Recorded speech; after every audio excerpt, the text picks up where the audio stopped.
اللہ تعالیٰ نے فرمایا کچھ لوگ ایسے ہیں محبوب جو منافقین ہیں، جو جنگ تبوک سے بچنے کے لیے، اس میں شریک ہونے سے بچنے کے لیے جھوٹے بہانے بنائیں، اور جھوٹے بہانے بنا کر کے یہ گھر بیٹھیں گے اور قسمیں کھائیں گے کہ ہمیں یہ بہانا، یہ کام تھا، وہ کام تھا، وہ کام تھا۔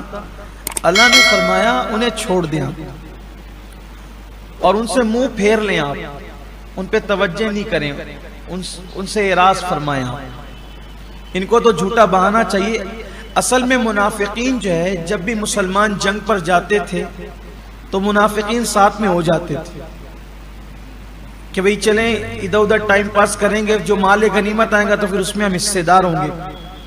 لیکن تبوک کی جنگ ایسی تھی، فاصلہ بھی لمبا تھا، دور کا سفر تھا ایک، اور دوسرا اس میں تنگی اتنی تھی کہ ایک ایک سواری پر 8-8 10-10 لوگوں کی باری مقرر تھی، اور 2 مسلمانوں کو ایک کھجور کھانے کے لیے دی جاتی تھی۔ اس کو جیش الاسرہ کہا گیا، جیش اسرہ، تنگی والا، بڑی مشکل۔ جنگ تبوک سے زیادہ تکلیف مسلمانوں نے کسی اور سفر میں برداشت نہیں۔ عرب کی گرمی بالکل چلچلاتی ہوئی دھوپ، جیسے ہمارے اپریل مئی میں جو گرمی ہوتی، عرب میں وہ گرمی کھجور پکنے کے ایام میں ہوتی۔ جب کھجور پکنے والی ہوتی ہے تو بڑی گرمی شدت کی ہوتی، وہ موسم ایسے کہ آدمی باہر نہ نکل سکے۔ اچھا، تو جب نئی کھجوریں کٹنے کا وقت آتا تھا تو پرانی کھجوریں ختم ہو جاتی تھی، اور وہ وقت لوگوں کے لیے تنگی کا وقت ہوتا تھا۔ تو انہی دنوں میں، وہ تنگی کے دنوں میں جنگ تبوک ہوئی۔ ابھی اس کا خلاصہ میں پیش کروں گا آپ کے سامنے۔ یہ تفصیل میں اس لیے جانا چاہ رہا ہوں، کل بھی میں نے کہا تھا کہ اسلام کی خاطر جو جنگیں ہوئی ہیں، نوجوان اس کو پڑھیں، سیرت کی کتابیں پڑھیں، تو ہمیں پتہ چلے گا کہ صحابہ کی قربانیاں کیا ہیں۔ یہ جو دین ہم تک پہنچا ہے نا، جو ہم ڈینگے مارتے ہیں صرف نعروں کے بلبوتے پر، تو اتنی آسانی سے نہیں پہنچا ہے۔ فاروق اعظم فرماتے تھے کہ 2 صحابہ میں ایک کھجور دی جاتی تھی، اور فرماتے ہیں کہ جب مجھے کھجور دی جاتی تھی میں تو صرف چوس کر کے دے دیتا تھا کہ چلے دوسرا کھا جائے، میں اس کو کھاتا بھی نہیں تھا۔ یہ بھی ہوتا تھا بعض صحابہ کی قربانی۔ ایک ایک جانور پر 8-8 10-10 لوگوں کی باری، جانور بھی نہیں تھی، بلکہ اللہ نے قرآن میں فرمایا کہ کچھ غریب مسلمان، اس کا ذکر سورہ توبہ میں ہے، کچھ غریب صحابہ حضور کے پاس آئے کہ یا رسول اللہ ہم بھی چلنا چاہتے ہیں لیکن ہمارے پاس سواری نہیں ہے، خرچہ نہیں ہے، کیسے اٹھائیں گے ہم خرچہ؟ حضور نے فرمایا کہ تمہارے لیے کوئی سواری کا انتظام نہیں کر سکتے اس وقت ہم۔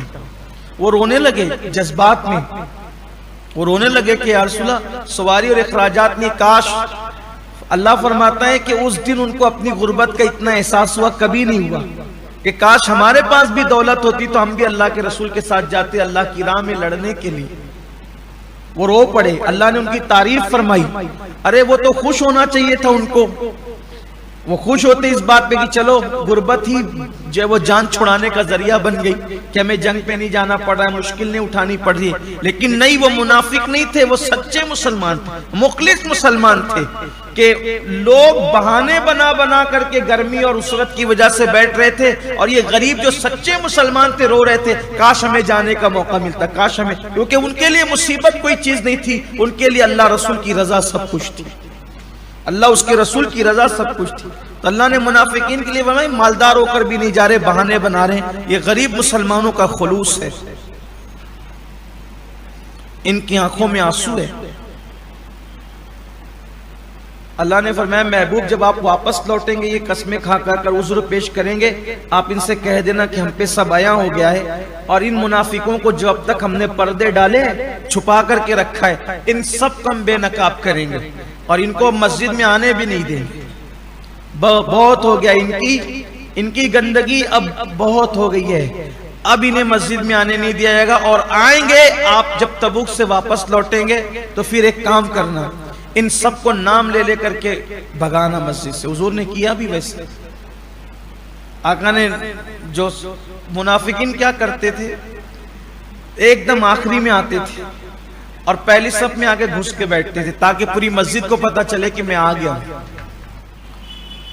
تو ان کی عادت تھی کہ وہ مسجد میں آتے تھے، بعد میں آتے تھے، آگے آ کے گھستے تھے تاکہ بتائیں صحابہ کو ہم بھی نمازی، بتاتے تھے۔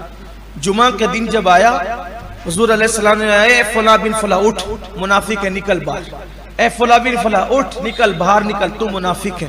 اللہ کے رسول نے اللہ کے حکم پہ سب کو نکال کے باہر کیا۔ اتفاق سے اس دن حضرت عمر ابن خطاب لیٹ ہو گئے، اللہ کی حکمت، کیونکہ آپ منافقین سے بہت نفرت کرتے تھے، بڑی شدید، اسی لیے آپ کا لقب ہے غیظ المنافقین، برداشت نہیں کرتے تھے کسی کو۔ اللہ کی شان، اس دن لیٹ ہو گئے وہ، تو دیکھا کہ سب نکل کے جا رہے ہیں، تو آپ چھپ گئے کہ یا اللہ میرا جمعہ چھوٹ گیا آج، اور فاروق اعظم کا احساس جمعہ چھوٹ گیا، کیا جواب دوں گا میں حضور کو؟ تو آپ جا رہے تھے، دیکھا لیکن سب مشکوک چہرے جا رہے ہیں، وہ کوئی عاشق نہیں جا رہا ہے۔ تو بہرحال پھر وہ گزرتے تو آپ آئے تو دیکھا کہ یہاں تو ابھی جمعہ ہوا نہیں ہے۔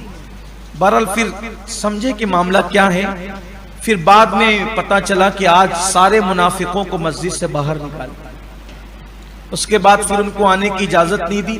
پھر اگر کبھی منافق آ بھی جاتا مسجد میں تو صحابہ کرام ان کی داڑھی پکڑ کر ان کو باہر کرتے تھے، چلو حضور نے نکال دیا تو اب نکلو، اب نہیں آنا۔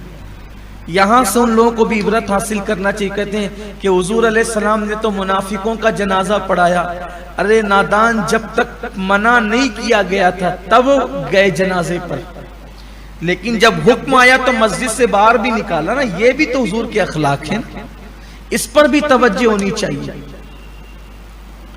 اور ہمیں بیان کرنا چاہیے ان چیزوں کو۔ دیکھیے ہمیں کوئی لائی لپیٹی نہیں کرنا ہے، اسلام جو ہے وہ بیان کر دو، کھلی کتاب اسلام، قرآن نے بیان کیا، ہم بیان کریں۔